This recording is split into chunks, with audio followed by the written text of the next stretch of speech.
got my purple umbrella up with a duck on the end. I've got my rain mac on and we're squelching up the road. It's a nice area, but the weather's awful. What's that old saying? Family are like fish. They start to go off after 3 days. Where's the sunshine?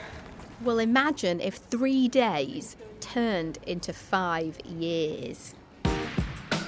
I'm very keen to give someone a helping hand up if they need something, but not necessarily a handout. And 5 years was a very long time. That's what happened to John, not his real name, when his brother-in-law moved in following a divorce and didn't leave for half a decade.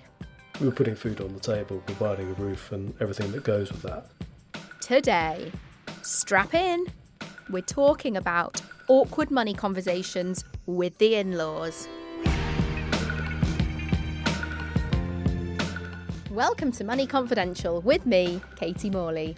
As the Telegraph's financial agony aunt, I'm heading up and down the country to hear directly from you and the awkward everyday money problems affecting your life and relationships. Each episode, I'm also joined by a financial expert in their field to help solve these dilemmas, as well as a Telegraph columnist offering their thoughts. Today, family finances.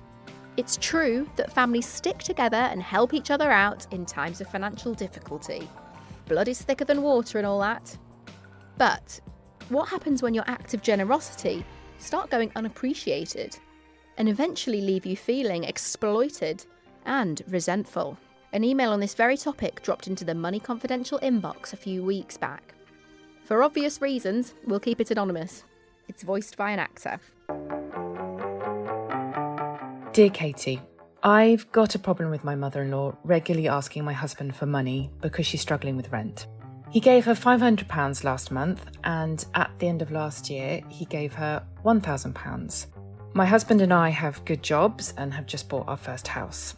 Although we're doing well on paper, the mortgage repayments are huge and building savings is a challenge. His mother is in a less fortunate situation financially, so I've agreed to my husband giving her this money. But deep down, I feel we can't afford to keep handing her the funds we need to be saving to start a family. I'm scared to broach the subject in case it makes my mother-in-law start hating me. I can already feel tensions brewing. Thanks to Anon for sharing this very personal dilemma. We've got some great advice for you coming up a bit later, so make sure you stick around. I think what's striking is how awkward it can be being stuck in the middle, with a partner on one side and a family member on the other. I wanted to tackle this head on and meet someone who'd been through something similar. John, not his real name, invited me round for a cup of tea and a chat.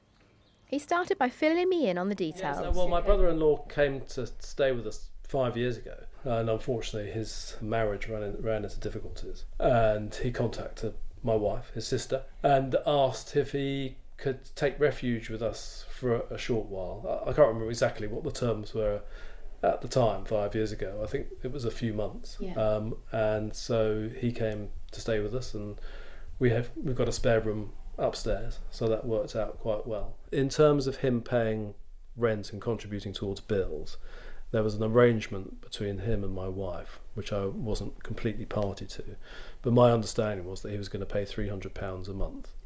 He bought his own food, but of course on top of that, we're paying council tax, we're paying all the utilities and all that sort of stuff.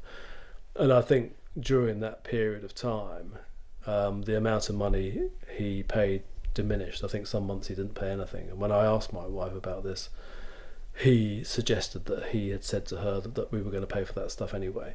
So it was immaterial whether he was here or not, which I was quite upset by, because at the end of the day, when you've got someone living under your roof, they are using things, whether it's water or heating, that sort of stuff. And I think you can sort of clock it on a smart meter, can't you? If someone has a well, shower, it's 4 pence or something. I wasn't adding it up, but it would have been nice to have a consistent contribution. And in this area of South East London, if you go and rent a room in a private house, you'll be spending, £1,000, £1,200 a month, which is significantly higher than the sort of token contribution that he was making, which we felt was an appropriate thing to do. So did he pay the £300 consistently?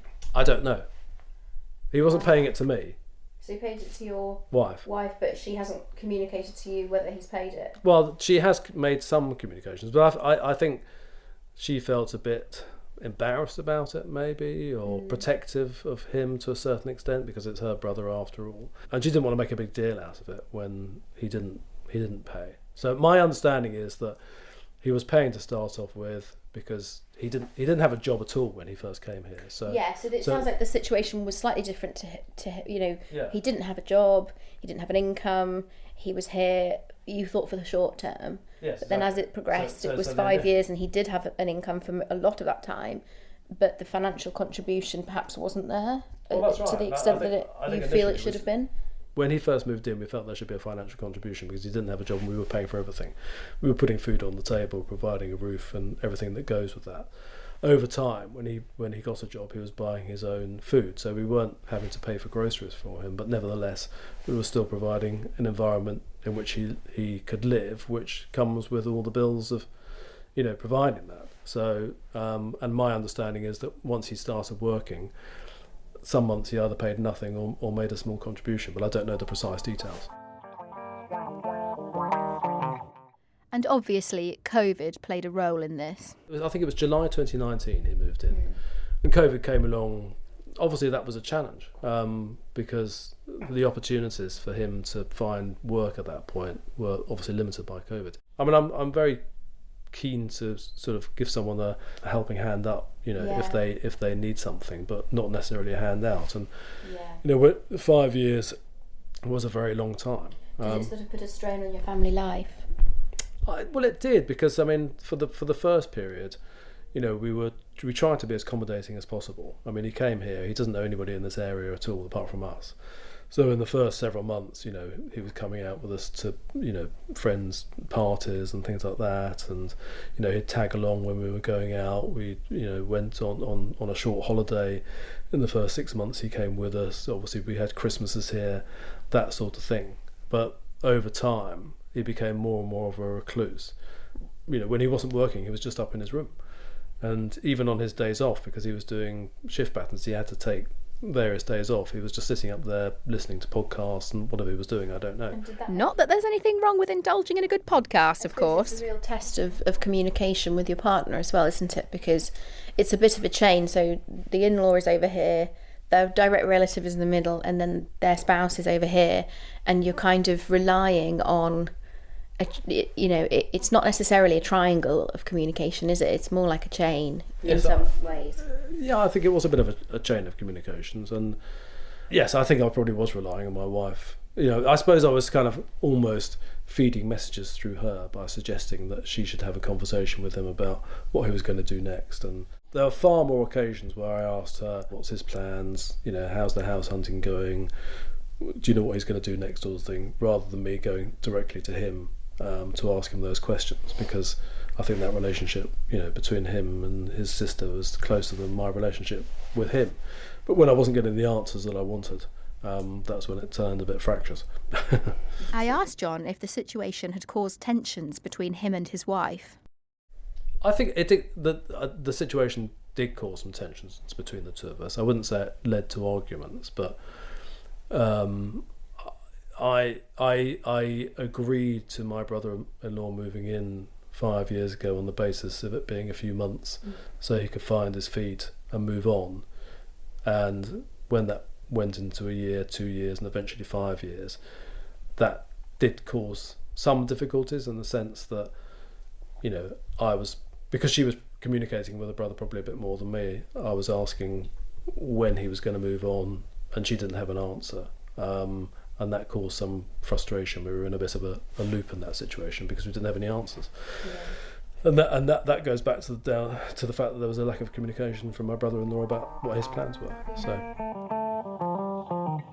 John grabbed the bull by the horns and decided to address things directly with his brother-in-law. I remember after he'd been here for a year, I said to him, what are your plans? Which I think was a perfectly reasonable question. And he I think he was quite shocked by that, and he said to my wife afterwards he felt as though he was going to have a bit of a nervous breakdown because he felt very much under pressure.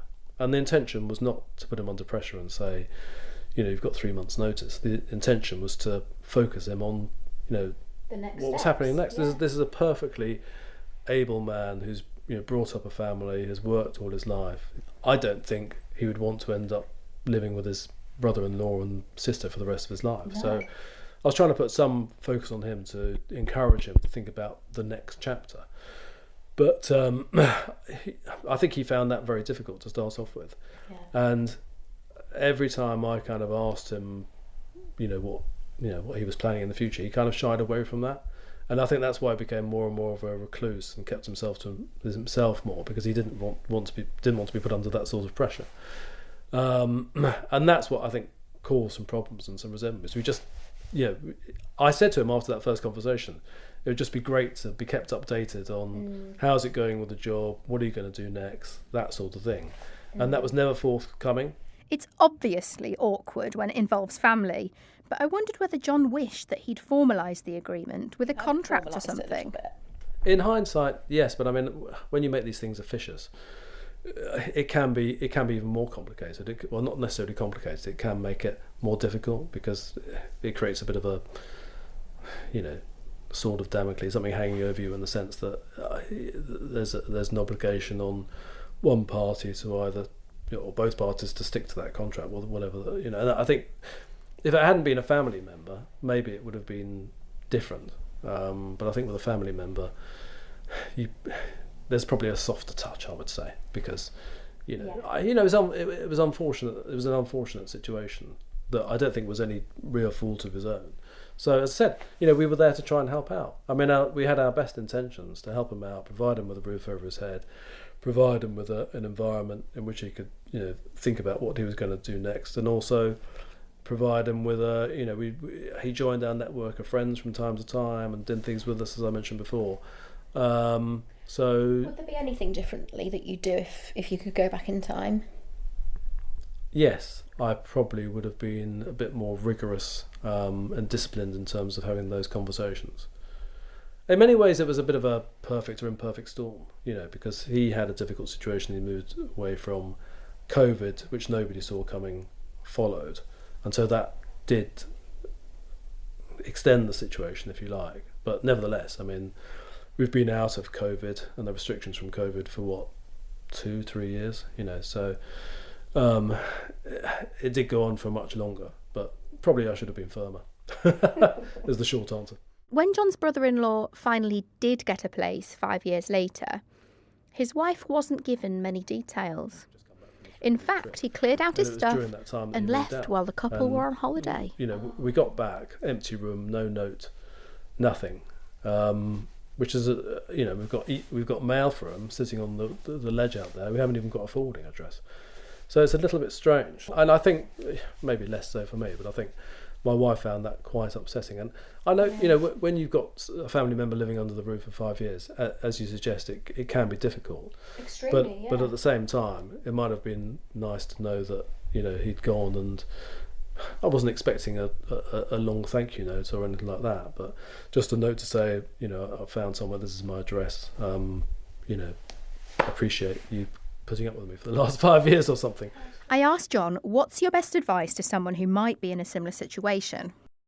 I think communications is absolutely key, because you need to understand from all parties what the expectations are, as number one. But also to encourage that dependent on person staying to have some sort of plan, and ideally write that down, or or maybe revisit that over time. I suppose it's like any plan, it's got to have some milestones, and you've got to try and progress towards those milestones. And in this particular case, it was finding, I suppose it wasn't necessarily even financial independence, because as a result of the divorce, there was some money that came out of that.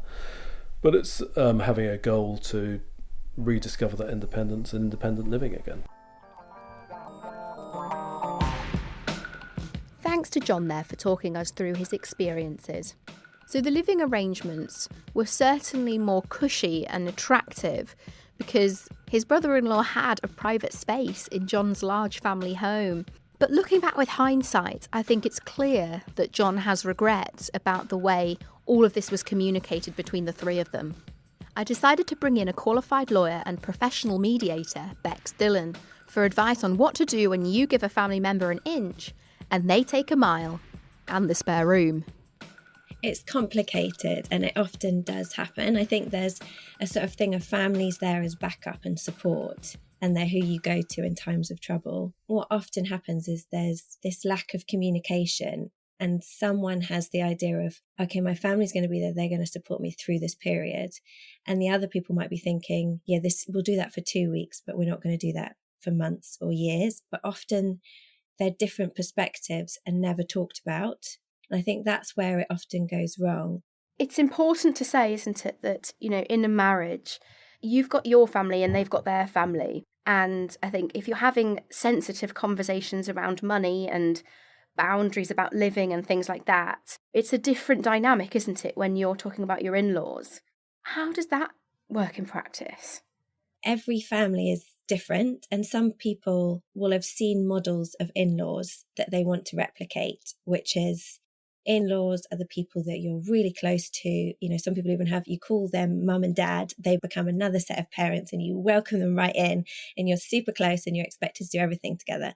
And other people might have had models of you keep them at a distance, you go and visit kind of at Christmas and maybe another time of year, and that's it. And when those two families come together, it's quite complicated. And those kind of differences of what you're used to impact then how you are.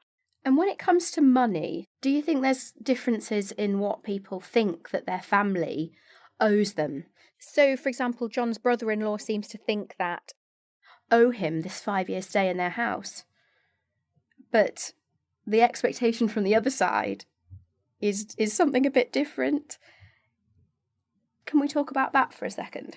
The brother-in-law is obviously having a difficult time in his life and seeing that this family are doing well. They've got a home, they're together, things are going well for them. And there can be this sense of feeling like, well, they've got it all sorted and I'm struggling, therefore they should be there to support me. But the one who's doing well might think, well, I've made decisions in my life and acted in ways which is why we're doing well. And the other one it's to do with how they've lived their lives or the circumstances, which are not our fault as the ones who are doing well. So I think that creates a tension. So talk to me about communication in situations like this. Would you say that plays a key role? Definitely. I think it's always the communication breakdown that leads to all the kind of actions that then follow it. And particularly in that scenario of the wife who it is her sibling, so there's a loyalty and desire to sort of protect him, but also she's stuck in the middle, isn't she? Stick with my husband, support my husband. Yes, this is difficult. Yes, he should contribute, but he's like having a difficult time. And it sounds like the brother-in-law was having this sort of sense, a bit of shame, but maybe not able to talk about that. So what's your best advice for someone in that piggy in the middle situation, like John's wife and the letter we received earlier, where they're trying to please family on one side and the spouse on the other side with conflicting interests? If she can get them to sit and all talk together, then she's no longer stuck in the middle and passing messages between the two and probably slightly trying to edit the message that she communicates to the other one in order to sort of make it all okay. Yeah, she's sort of acting as a filter, isn't she? And that can't be healthy for her. It must be so stressful.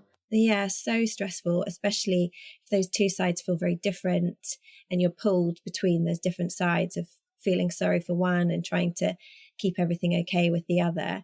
I think really you've got to try and get them all talking to each other. And maybe the brother-in-law would say, look, I do actually really want to contribute, but I'm really struggling, and would be able to say maybe what he's actually feeling. And you mentioned they should all ideally sort of sit in a room and talk. How do you engineer that without it feeling too forced and too formal?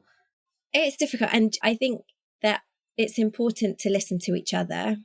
And I think often what happens is the conversation just starts to escalate. You've done this, you've done that. And it just goes like that without actually saying, okay, what are you feeling about this situation? How is it impacting you? And try to listen to that and then say, this is how I'm feeling and this is how it's impacting me. It sounds so simple, doesn't it, just to listen to the other person, but in a conflict situation, it is just so easy to have your own argument right there in the front of your mind and just hyper focus on that and kind of discard the feelings of what the other person is saying. Is there certain language or certain tactics that you can use to tease out the feelings and the things that you really need to be listening to from the other side? Often we feel like we've done nothing wrong in these situations. If you can think, I may have contributed something in this situation, even if I feel like the other person is mostly in the wrong, I may have contributed something. And if you can say, how has what I've done affected you? They can then talk about it. It gives them the space to. And then you can have your moment to say, well, this is how what you've done has affected me. And we've also had somebody writing in saying that their mother-in-law has been asking for money and their husband has been giving it to the mother-in-law. What would you advise doing in this situation to sort of stop it escalating into something that gets out of hand? I think the husband and wife need to work out together what they want to do. I think it's really important that they're communicating with each other on it and making that decision together, because otherwise that's going to cause tension, not just with the mother-in-law, but with them. And then they're all in dispute with each other. Boundaries are really important and can be really healthy. They just need to be communicated really well. And then how would that be communicated ideally back to the mother-in-law without the wife potentially coming off as a bad cop? They can't blame it on one of the couple and not the other. And that's why they've got to do it together, because otherwise it will create more tension. And so the person who's been giving their parent the money would need to have the conversation with their spouse and then just say, this is what we're doing, and not change the language from, I can't give it to you now because I've had this conversation. But if it's been we, or if it's been I, stick with I, to be like, I can give you money here, but I can't give you money then. But if it's something like, I'm not giving you money now because I've had a conversation with my wife and they won't let me, that's going to cause a lot of problems. But in that situation, a group meeting might feel a bit like ganging up, do you think? It can do. It would depend a bit on what the relationship is like between them. If they've got a good relationship, the mother-in-law and the wife, then it could be okay. But if that relationship is a bit more strained, I would say it might be better just for the husband to communicate it, as long as there's not going to be a sort of blaming. And I think when you communicate those kind of things, it's important that they're communicated really well in terms of love and support. And that often when people want to put in those boundaries, they're actually doing it either because they financially cannot keep going, and the parent might not realize that. They might just look at their scenario and think they're doing really well, so they can give me money whenever they need, and it's not going to cause any impact on them. If the husband and wife are sitting down and deciding, how much, if anything, they're going to continue to give the mother-in-law, there's lots of different things to weigh up, isn't there? So, they've got their own financial situation to look at.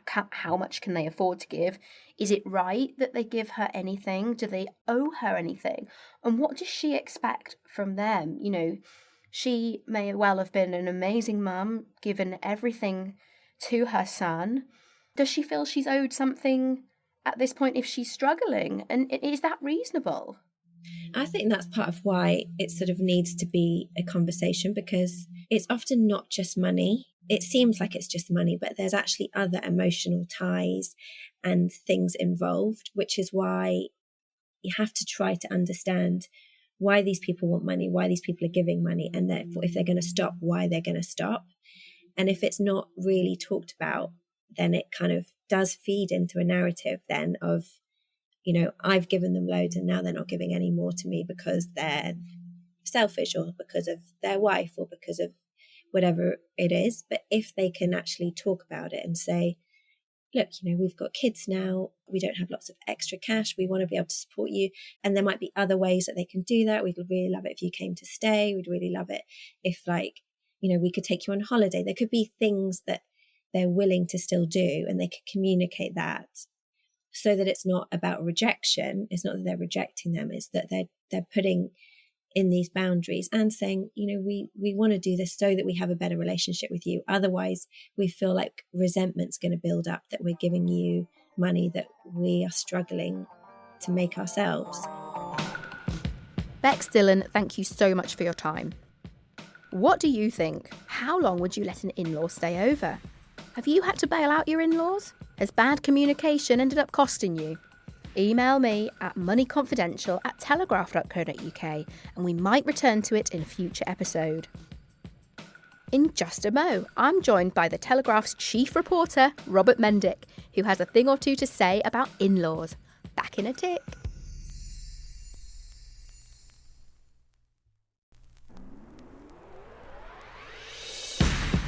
Welcome back to Money Confidential. Real people, real problems, and real talk. With me, Katie Morley. Joining me in the Telegraph studio to talk about in-laws and all the baggage they can bring, one of the wisest owls in the newsroom, chief reporter Rob Mendick. Now, you've read the letter that we've had in. What do you make of it? Yeah, I sort of had a look at this and I thought, she's got to back off the mother-in-law, hasn't she? I mean, what do we think, Katie? This young family are just trying to start up on their own. It's not easy these days, is it? You know, they've got good jobs and a mortgage, but life's expensive. And, you know, do they really owe the Also, mother-in-law? why has the mother-in-law got herself into money trouble, if I'm being honest? We don't know. We don't know the detail of that. Surely she should have looked after her money a bit better, is my point. I mean, you can't spend your life expecting your son and daughter-in-law to look after you. That's not the way we do things in Britain. We move on. It's not the done thing, really, I is think it? she's being a bit selfish. Do you? I do a bit, actually. Does she get a pension? We don't know, do you? But, you know. So you won't be doing this to your kids in the future, then? No. Well, I might try, but I wouldn't encourage them to help me out. Look, I mean, she's being selfish, the mother-in-law, isn't she? And I think the wife's got to get on and build a life for them. Yeah. So, I mean, if you were the wife, how would you... Well, I mean, it's difficult for both of them, isn't it? Because you've got the husband in the middle. You've got the wife. It's not her mother, it's her mother-in-law. Mother-in-law conversations can be more difficult, can't they? I'm not going to discuss my mother-in-law. Oh, go on. Katie, because I think we're going down a very slippery slope there, which is already... we shan't speak of it. Can be fraught. But all I would say is if my mother-in-law turned up, that would be problematic, and I wouldn't love it. Why isn't she looking after herself, the mother-in-law? I mean, maybe I'm being a bit mean, but, you know, they have good jobs, I get that. But they've just bought a house, mortgages are expensive, house prices are through the roof. Doesn't look like the mother-in-law's helped them out with any, does it? If I'm being honest, she wants to have a family. I'd like to think they can have a family. Yeah. God bless them. And I just think mother-in-law's stopping all that. Look how much joy the mother-in-law's going to get out of grandkids. Now, the only thing I would say is the wife going to be expecting childcare in the future? Because that could be a quid pro quo, and maybe a wise way out of this, since you did call me a wise owl, and no one has ever done that before, by the way. I'd just like to say I don't believe that for a second. No, I was going to say, because I can't even remember anyone ever calling me a wise owl, but I'll take it, to say the least. It strikes me that maybe they could draw up a legal agreement that says, in return for this money, in fact, I don't know your name, Anon. It just occurs to me, maybe you could draw up a contract in which, in exchange for future childcare, you're happy to write off the 1,500 quid you've now lent her. And that would be, I wonder how many sessions that could give you. Well, I don't know what you know about childcare, don't you, that's about a Katie? month's worth of nursery fees. Well, there you go. So why don't you set her a month's worth of childcare provision spread over whatever time? You can have nights out. And maybe that's the way we can all move on from this. Now, all it would require is that slightly tricky conversation over breakfast of, do you mind just signing this? Sorry, mother-in-law, I've just got this. Which always strikes me the same with prenup agreements, where, you know, how on earth do you have that conversation? But yes, I'm making you coffee, but you wouldn't mind just signing this while you're at it. You don't need to read it. But that way you would feel better because you're getting something back. And it's possible, to be fair to your mother-in-law, that she's not happy with taking all this money and she's rather humiliated by it. And this might be lovely for her to offer something back. And this way you can get on and have your kids. And that strikes me as win-win. I feel like I've brought some wise owl sense to this one. Otherwise, incredible. And if she doesn't do it, chuck her out. So we've also had John on the show. His brother-in-law has been living at his house for 5 years. It was supposed to be 2 months, I think, and it just went on and on and on. And it was very difficult and fraught for all three of them. But I think the sort of conclusion that we've come to when talking to our lovely expert Becs is that the brother-in-law may not have been aware that he was sponging, so to speak. He sort of wouldn't have viewed himself as a sponger, but the family did. They felt like they'd given an inch and he'd taken a mile. What if you're listening to this and having a penny drop moment, being like, oh my God, maybe I'm the one sponging? This brother-in-law probably didn't know. He may not have seen it from the other side. Well, what did he think he was getting out of it then? Of course he's sponging. What, he went for 2 weeks and he stayed 5 years? Well, I mean, that's like sort of, I don't know. It's may like not have- Liz Truss in reverse. But I know it seems hard to believe, but he may not have known the full extent Well, he didn't know where he of was the living. ill feeling. Well, that's ridiculous. I wonder if you get those ASBO things, you put spikes on the sofa, like they do for pigeons and people like that, where they don't want you lying there. They have them in London. And I wonder whether that would be a subtle way if someone genuinely didn't know they'd been sponging for 5 years. I find that very hard to believe, Katie. I mean, what kind of person is he? If only John had known about the spikes, he could have been like out in... I mean, I shouldn't say this, but it does sound like a member of the royal family or something, doesn't it? Is it Prince Andrew? Is that who it is? Was this a letter from Charles?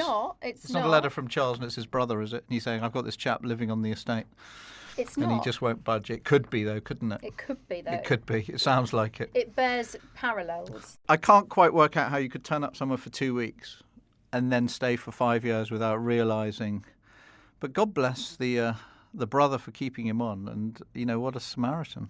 I mean, what a good chap. And he got there in the end. He did leave in the end. Hopefully relationships are saved. You could always bill them again. I mean, I'm all for billing people afterwards. And send the bill in the post. Yeah, I think so. I mean...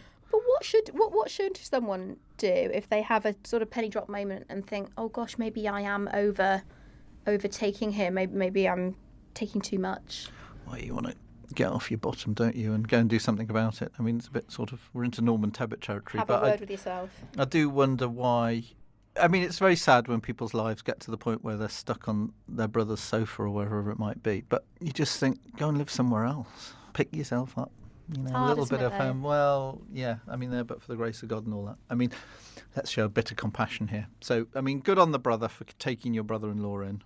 I don't know, is there a wife involved? There's a wife, and the whole family. But and maybe she's been in the middle. She's been piggy in the middle. Maybe he's offered childcare over the years, as we talked about in the first example. Maybe he's done things for them. I'm aware of people who've done that, and then they've got a bit back. Did he do the gardening? I mean, I'd like to think he's contributed. Cooking, gardening, something he may have off felt the he's heating contributed bill. in other ways. Well, if he has, then, but you've got to quantify these things, haven't you? I mean, maybe there's a way of sort of, for all you people out there who are worried you're sponging or not, do the math, work out what your rent would be, work out how much you're giving back. In the case of my children, I always bring my children into these things, I really ought to charge them because they don't empty the dishwasher, they barely load the dishwasher, they don't wash the dishes, they don't do any of the cleaning, they don't do any of the gardening. And at some point, I think, age 21, I might just present them with a bill. You have to get tough. I'm going to get tough. And, I've got one coming back from university. I suspect she'll end up living with us. And that's a big call for us, You're going to charge actually. rent? And she's not going to know she's sponging. She's going to think she's bringing pleasure back to our lives by moving back into the house. Which she will be. She might be, but I might also begrudge the fact that it's costing me a fortune in food, heating, and all the rest of it, as much as it'll be pleased to see her. Don't well, let's see. Let's see, Katie, is all I would say. You can ask me again in 6 months when she's been back. Well, thank you very much. Our wise owl Rob Mendick. I'll take that every time. Thank you for having me, Katie. Well, we went a whole episode without a mother-in-law joke. Well done, everyone. I think one of the key takeaways for me is effective communication with the in-law in question and with your partner. Having open and honest talks, setting ground rules, and avoiding Chinese whispers will help pierce that veil of secrecy that can only lead to resentment festering. Listen and properly try and hear their point of view, however hard it may be. What do you think? Could you imagine letting someone stay in your house for 5 years? Should we care for our in-laws in the same way that we care for our immediate family? Have you ever been stuck in the middle like John's wife? Email me your experiences at moneyconfidential@telegraph.co.uk. And while you're there, you can let me know if you have a money dilemma you want solved. Or just fill in the form via the link below. It takes about 60 seconds and can be totally anonymous. Thank you for listening to Money Confidential. We would love your feedback, so please follow on your favourite podcast app, so you get episodes straight into your feed, and rate and leave a nice review. It helps grow the show and keeps me in a job. You can find me on Instagram at moneybackmorley. Today's episode was produced by Hannah Walker-Brown, sound design and mixing by Robin the Fog, and the series producer is Giles Gear. Ta-ta for now, sausage!